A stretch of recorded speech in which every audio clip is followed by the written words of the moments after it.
टप्पावाढीचा जो काही शासन आदेश निघाला होता त्यावर आतापर्यंत कुठलीही कार्यवाही करण्यात आलेली नाही आहे आणि तीच या अर्थसंकल्पात आमचा निधी मंजूर करून आमची जी काही मागणी आहे ती पूर्ण करण्यासाठी आम्ही इथं जिल्हाधिकारी कार्यालयात निवेदन देण्यासाठी आलेलो आहोत।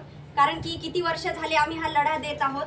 आमचं म्हणणं आहे की कधीही जेव्हा आम्ही आमच्या टप्पावाढीचं बोलतो तर आम्हाला बोललं जातं निधी नाहीये। तर माझं म्हणणं आहे की आम्ही पण लाडक्या बहिणी आहोत, जसं लाडक्या बहिणींसाठी निधी आहे तसं आमच्यासाठी का नाही आणि याची सरकारने थोडी जास्त दखल घेतली पाहिजे।